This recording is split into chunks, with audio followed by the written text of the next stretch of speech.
أيها المزمل قم الليل إلا قليلا نصفه أو انقص منه قليلا أو زد عليه ورتل القرآن ترتيلا. بسم الله الرحمن الرحيم. الحمد لله نحمده ونستعينه ونستغفره وصلى الله على نبينا محمد وعلى آله وصحبه أجمعين. Assalamu alaikum wa rahmatullahi wa barakatuh.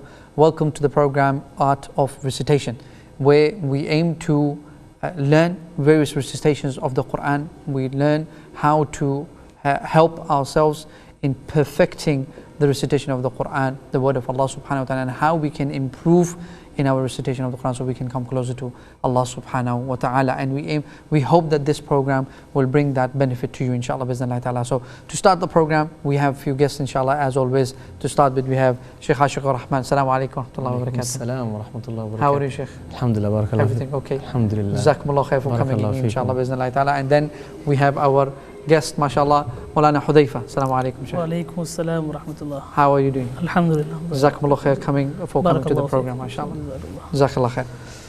So we have these the guest, inshallah, bi'idhnillahi ta'ala, who will be helping us in learning more about this miracle, this word of Allah subhanahu wa ta'ala, so that we can see how we can implement this in our lives, inshallah, bi'idhnillahi ta'ala. In the last program, we mentioned that the people who recite the Quran loudly are they equal. The standard it is given is it is like giving sadaqah openly. The one who recites the Quran loudly, it is as if he's giving sadaqah openly, and the one who recites the Quran to himself, sorry, it is as if giving sadaqah in a way that people don't know, which is good as well, but is giving an understanding that the one who recites the Quran loudly at home and other places, there is superiority to it as well. So we'll ask Maulana Hudayfa. We find that when we are in our homes, we have a lot of time. We have a lot of time at our hand. And we have Fajr, people pray Fajr in the morning, and then Dhuhr, or sometimes the brothers are at home or the sisters are at home. Should they recite the Quran? If yes, should they recite the Quran normally or in a loud voice? And what is the reason? Like you said, mashallah, we have a lot of time at home, and even if when we are going to work or going to school or going to college or moving from one place to another, that time can be utilized in reciting the Quran. There's probably surah that you have memorized over the time, or there are juz from the Quran, or there are chapters from the Quran that you have memorized, and we should try to utilize that time to read the Quran in that spare time. Mm-hmm. Or even if you're commuting, going to work or coming back from work and going to school and all of that. So, and whenever you read the Quran, all the makharij and the sifat and the tajweed rules that you have learned, always try to implement them in your recitation. Don't just try to read for the sake of reading or for the sake of just completing. For example, some people have a daily routine of reading Surah Yasin. Yes. So not to read Surah Yasin for the sake of reading it or for the sake of just reading it every day, but actually implement those tajweed rules that you have learned. Or if you haven't learned, then use time and you learn those tajweed rules, and then read the Quran with tajweed, with proper pronunciation. And Maulana Hudayfa, it is mentioned when people say, look, I recite the Quran and every day I'm reciting Surah Yasin or Surah Waqi'ah or Surah Mulk. And they're not actually reciting the Quran from the Surah Baqarah to Surah Nas. Is that something right? Should they be doing that, or should they be reciting whatever they are reciting, Surah Yasin, and also reciting the Quran? What is the practice? What do we know from Islam? On a daily basis, if you are reading Surah Mulk, Surah Waqi'ah in the night, and Surah Yasin once a day, and then the other Surah Kahf every Friday, for example, those are routine surah that you read. Alhamdulillah. But you should also try and start and complete Quran every now and then. So you should set yourself a target. For example, if you can read a juz every day, you should be able to complete the whole Quran in a month. Yes. Or if you can read half a juz, 2 months. If you read quarter of a juz, it'll be 4 months. But set yourself a target to read a bit of Quran every day, so that over a period of time in the whole year, you're actually completing the Quran 12 or 6 or 4 times. MashaAllah. And so there should be a routine of reading the Quran. Right. Even if it's even less than a quarter, for example, even a page or 2 pages, a ruku or 2 rukus, there should be a routine set so that you can complete the Quran from beginning till end. SubhanAllah. Yeah. And SubhanAllah, you mentioned that it doesn't need to be altogether much, but it can be a little bit as well. And we know from the hadith of the Prophet said that for every letter that is recited, there is a reward to it. And alif, lam, mim, I don't say that alif is one or lam is one, alif, lam, mim is one word, but alif is one, lam is one, and mim is one. So 10 they would recite. And we always say quantity. Quantity. Quality, not quantity. Yes. So it's not about how much you read, it's about how well you read. SubhanAllah. And so in terms of implementing tajweed rules, in terms of reading it with proper pronunciation, with makharij, it's important that you implement those in your recitation. Even if you're reading 1 ruku, 1 safa, one page, make sure you read that properly, correctly with tajweed rules, and not just, like I said, read for the sake of reading it, because there's a hadith, رُبَّ قَارِئٍ الْقُرْآنِ وَالْقُرْآنِ يَلْعَنُهُ. Yes, that many people are reciting the Quran, but the reality is that the Quran is actually cursing them. SubhanAllah. So that should not be the cause. We should read the Quran with proper with proper rules. Jazakallah khair. Ustad Ashiq Rahman, so mashallah, you're young, and when you started learning the Quran recitation and what was the motivation? Why did you want to recite the Quran? And you went to Azhar, you went to Egypt, and you're still going over there. Majority of the people cannot do that. So what would you say to those young children, like 10, 11, 12-year-old children, or people that are at home? How would you help them? How would you say, what can they do in order to improve in their recitation? Bismillahirrahmanirrahim. First of all, I think for children, it starts with the parents. I was very fortunate, alhamdulillah, to have a father who was also a Hafiz al-Quran, was Mawlana himself. But regardless of whether you're a Mawlana or not, if you want your children to learn the Quran, you must give them that chance, the opportunity, that push, that motivation. So for the children, it's the parents' responsibility. So learning the basic skills of reading, of memorizing the Quran, etc. These are obviously some things that we learn as young kids. But then later on, to try and perfect that recitation of the Quran, like Sheikh said, it's about trying to read it in a proper manner. One of the reasons why we make mistakes is that we don't give ourselves the opportunity to correct them. What I mean by that is often we recite the Quran at such a pace that we can't even tell we're making mistakes. Right? So it has to be done. Exactly. And often our Quran is, for example, corrected at a young age, but then that deteriorates over a period of time because we've been reciting so fast and not focusing on the correction of it, that over a period of time it goes away from us. So it's important to make sure that you keep an eye on how you're reciting. And like Sheikh said again, it's about having quality in your recitation and keeping it consistent is something I wanted to add to it. We did say that people have a lot of time, but if, say for example, someone said, I don't have any time, what do we say to them? But the thing is, that's not an excuse, because in today's, regardless of what job you do, what you do, you can still make some time, because you have to make that time. It's very important. It's not something that's optional. You should recite the Quran every single day, for the barakah, for the responsibility, to not be of those people that the Prophet said that وَقَالَ الرَّسُولُ يَا رَبِّ إِنَّكُمْ اتَّخَذُوا هَذَا الْقُرْآنَ مَهْجُورًا. We do not want to migrate from the Quran. So we want to be involved with the Quran. So even if it's while you're sitting on the train, on the Quran app on your phone, even if it's just while you're doing something else, for the sisters, what you're doing at home, whatever you do, you can implement it inside that daily routine. And what would you say to those, for example, when you wanted to recite the Quran at a very young age? How was it helped? So for example, you looked at your father and he was reciting the Quran. So what would you say to the families, the parents, that how does it have an effect, a positive effect on the children if the parents are reciting the Quran? Definitely. And if they cannot, then what should they do? It's actually quite sad often that we find parents, it's a good intention. Parents want their children to become huffaz, but they themselves are not in that path, if you like, if you know what I'm trying to say. It's a good thing. It's a good thing they're trying to at least make a change for their coming generations.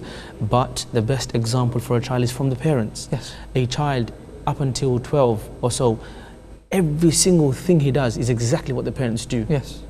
And he wants to be with his parents, he or she wants to be with their parents, do exactly everything, the way he dresses, the way he clothes, the way he speaks. So at that moment when they are following us in every single thing we do, that's when we need to set an example and do it ourselves. If we don't do it ourselves and tell them to do it, then they're going to realize at some point that there's a sense of hypocrisy here, and I don't want to carry on with that kind of game. Yes. So we need to set an example ourselves, and they will inshallah follow the lead bi-idhnillah. Inshallah, bi-idhnillah ta'ala. So you asked the question earlier to Sheikh here about that not everyone can go to Egypt. Yes. Or Medina for that matter. But the thing is, with so much sources out there, internet, everything, you can bring Medina or you can bring Cairo here, as in you can bring the shuyukh and you can listen Medina to them. Means yeah, the people of Medina. The shuyukh of Medina, the shuyukh of Egypt, mashallah. You can bring them and you can listen to them. Yes. And that is one of the main way, or one of the ways that you can actually start reading Quran correctly is by listening to these Qur'an. I mean, if you like someone's tune, someone's voice, someone's recitation, you listen to them. And Sheikh mentioned that not everyone gets the time. Some people do make excuse that they don't get time to read the Quran, but you always get time to listen to Quran. Definitely. So everyone you see is on their phones, in the earpiece and everything going around. So instead of listening to other things, if you have one Sheikh reading on your phone or on your iPad or on your device, you can listen to it, and that is listening, and that will build your recitation. So there is no excuse I think anyone no excuse, has that they should not be learning how to recite the Quran, because you have IQRA with IQRA running, you have the art of recitation, you have the various mashayikh and local masajid. If they do not know, they need to approach the teachers and ask them, look, listen to my recitation of the Quran so that it can help me correct my recitation of the Quran. There is no excuse to it, right? Absolutely. Excellent. But can I just add one thing? Tafaddal, sorry. Having said that there is no excuse, I do feel that there's a sense of harshness in that for some people that, for example, are watching the TV program and hardly, for example, are able to play the salawat, and they come and find us watching, for example, and they're saying we have to read Quran as well. What I want to say is, the reason why we're saying that, and every single instruction the Sharia gives us, every single advice the Prophet ﷺ gives us, there is khair in it for you. There's goodness. And you reciting that Quran is going to bring peace in your life in a way you can't even imagine. Yes. You reciting 15 minutes in the morning is going to give you barakah in your time, that's going to equate to more than that 15 minutes in the rest of your day. So it's for your own good. Yes. So there's goodness in it. Of course, there's definitely, goodness, and without they need doubt, to learn that. without doubt. Excellent. We know from the hadith of Prophet ﷺ, as we know that one of the Sahabis, the companions Bara, mentioned that I heard the Prophet ﷺ recite Surah At-Teen was Zaytun, and I never heard of anyone recite better Quran like that of Prophet ﷺ. So, Ustad Ashiq Rahman, what is the reason to beautify the recitation of the Quran? Why should it be read in a way which is, which brings tranquility? Why should it be certainly melodious or so? What is the reason? The Quran, first of all, is beautiful, and us making it beautiful is only giving it its haqq. So the Quran is supposed to be beautiful. If we deliver it in an unpresentable way, then that is our fault, and we need to correct that. So for that reason, to give the Quran what it deserves, and it's the kalam of Allah subhanahu wa ta'ala, is the best thing in the universe for us to recite every single day, the best of all the books. We must try and give it its haqq of trying to recite beautifully. That's one. Number two, obviously there's a hadith of the Prophet ﷺ that لَيْسَ مِنَّا مَنْ لَمْ يَتَغَلَّ بِالْقُرْآنِ, whoever doesn't recite the Quran with a melodious tone, then is not from us. And the Prophet ﷺ himself used to recite in a nice tone, and we know that Abu Bakr radiallahu anhu used to recite in a beautiful tone, and to such an extent that the Quran, the recital of it itself, was becoming a da'wah. Yes. That the mushrikeen used to come and listen to just for the sake of it. Subhanallah. This is one of the most important points, that it is not only helping you, but it is one way of fulfilling the obligation, one of the obligations that you are telling people how it is recited. It has an effect on it. Definitely. Yeah, you see, sometimes people are accepting Islam just because someone's recitation is really good. It's a beautiful recitation. People are inspired, and they're attracted towards Islam just based on recitation. This is a form of da'wah, subhanallah, for many who are out there. Okay, so just before we go to the break, inshallah, bismillah ta'ala, we have one of the recitations of the Quran that is going to be played, and that is going to be by one of the sheikhs known as Sheikh Mishairi Rashid Al-Afasi. So that will be played, inshallah, and we'll see you after a few minutes of that, inshallah, bismillah ta'ala. So listen to that, and then we will talk more about it, inshallah, bismillah ta'ala. Alhamdulillahi Rabbil Alameen, Ar-Rahmanir Rahim, مالك يوم الدين إياك نعبد وإياك نستعين اهدنا الصراط المستقيم صراط الذين أنعمت عليهم غير المغضوب عليهم ولا الضالين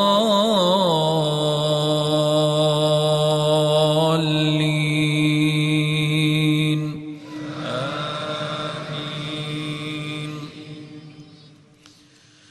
إن هذا القرآن يهدي للتي هي أقوم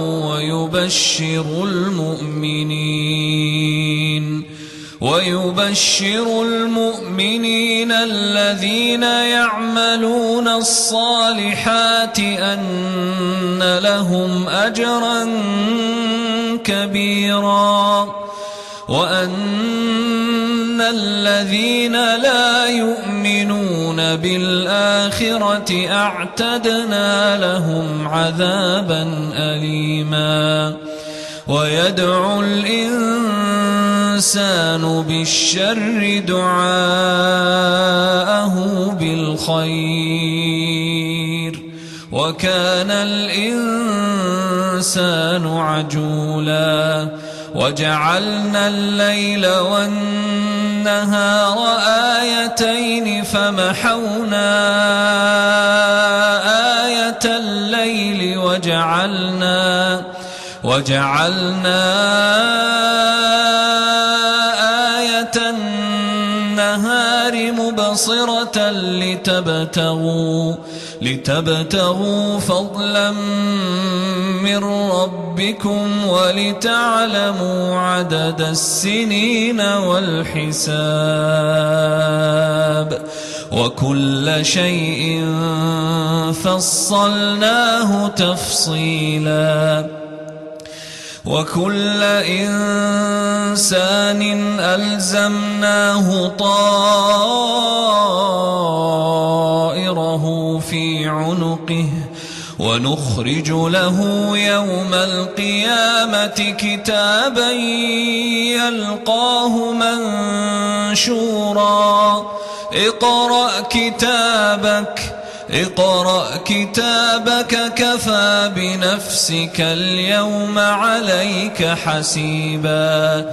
من اهتدى فإنما يهتدي لنفسه ومن ضل فإنما يضل عليها ولا تزر وازرة وزر أخرى وما كنا معذبين حتى نبعث رسولا.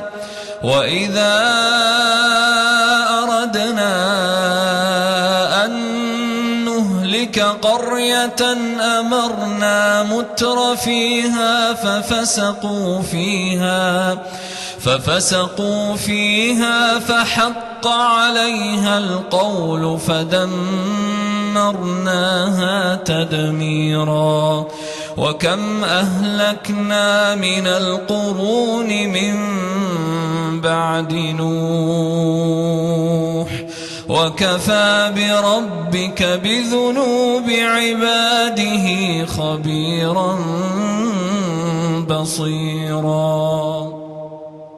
الله أو زد عليه ورتل